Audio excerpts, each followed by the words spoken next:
Well, yeah, conspiracies exist. Come on, say it with me. Conspiracy. Conspiracy. Conspiracy theorists, I have a complaint. You want to complain? Look at these shoes. I've only had them 3 weeks now. Shut up. It's about this conspiracy you tried to sell me.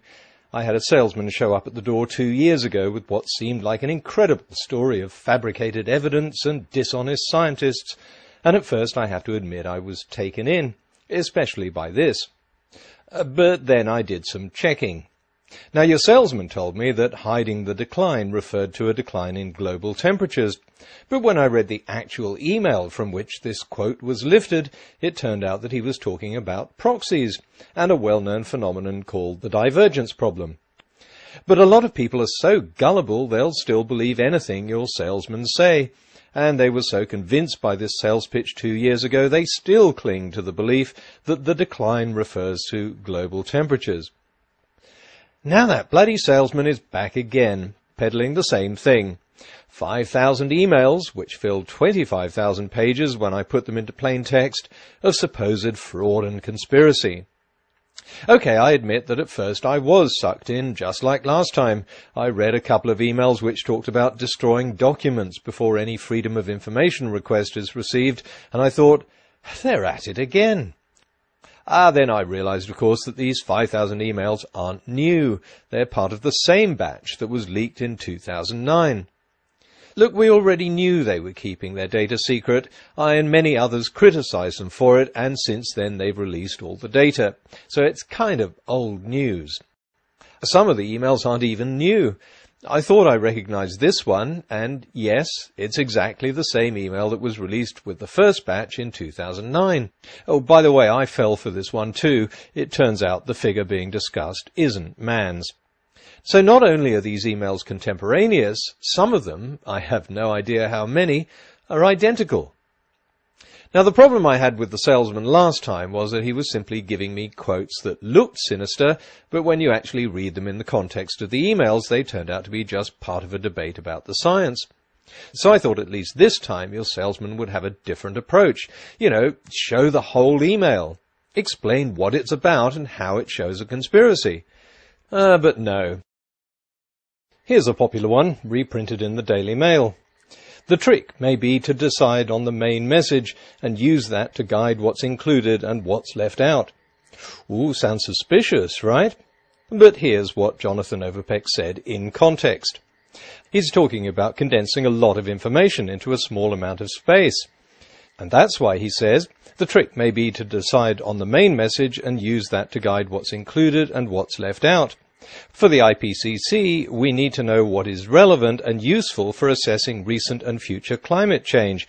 Moreover, we have to have solid data, not inconclusive information. So that paints a very different picture. This quote, which was widely circulated, is not only not a complete email, it's not even a complete sentence.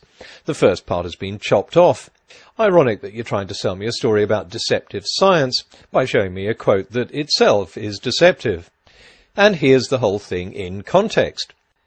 Now, a Financial Times columnist told us this email referred to the science of climate change being manipulated for political purposes. And that's what it would look like to me if all I had was this truncated sentence.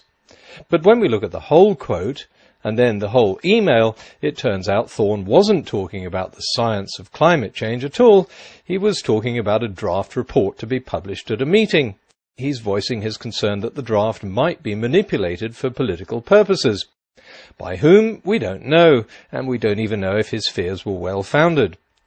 But the very fact that he's voicing them, and that Phil Jones seems to agree that this shouldn't happen, is completely contrary to the picture we're being sold of a conspiracy. So if conspiracy theorists want to convince me these researchers are colluding to dishonestly fix the numbers, why do these email quotes show them arguing about the validity of data or criticizing a figure they think is deceptive? And what you don't see until you read the emails is that there are far more cases where they're critiquing the work of researchers who don't accept the role of CO2 in global warming. Why do we see private emails like this if these alleged conspirators know that their own conclusions are phony and Christie and Douglas's conclusions are correct? It's the same question I had in 2009 when I showed this email, one of many examples of climate researchers arguing against hyping the science. And this email showed up again in this latest batch. Further evidence that a lot of them are simply the same emails. This is Tom Wigley writing to a group of non-scientific academics who were soliciting signatures for a letter pushing for tougher controls on carbon emissions. Scientists have an added responsibility to keep their personal views separate from the science, he writes, and to make it clear to others when they diverge from the objectivity they hopefully adhere to in their scientific research. It isn't, of course, one of the emails being quoted in the blogosphere, because, like so many other emails, it doesn't fit the conspiracy theory.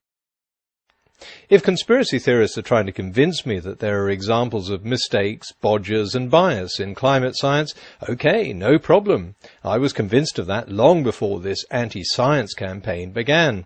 Because there are always a few scientists guilty of these sins in any branch of science. But that isn't what we're being sold. This is supposed to be a worldwide conspiracy that's dreamed up an entire scientific theory of CO2 causing warming. I'm sure I'll get the usual comments from conspiracy theorists that I'm being entirely predictable by questioning these quotes. But of course, did you really think I'd just swallow them hook, line and sinker without checking, like some dumb Daily Mail reader? This is why I see these quotes very differently to you. Conspiracy theorists will just look at the disembodied quotes and jump to the conclusion this confirms their conspiracy, while skeptics will take the time to check the context of the quotes and therefore end up with a much clearer picture of what they mean. All I can say to skeptics out there, and I mean people who really are skeptical, not those who simply swallow whatever they read on the internet without bothering to check it, if you want to find out what these disembodied quotes refer to, read the emails they came from. You'll read a surprisingly honest discussion, complete with arguments and certainties, as well as uncertainties. Yes, there are uncertainties in climate science, as there are in every field of science. But although conspiracy theorists get very excited when they see a doubt or an uncertainty expressed in the emails, and take this as a sign that these must be secret, no instance has been cited of an uncertainty that hasn't already been openly discussed by these researchers in publicly available scientific journals. So, conspiracy theorists, forgive me my skepticism. I know that in this fast food age of instant gratification, it's not fashionable to check everything and examine the evidence before rushing to judgment. But that's the way I work. I'd rather be the last person to get it right than the first person to get it wrong.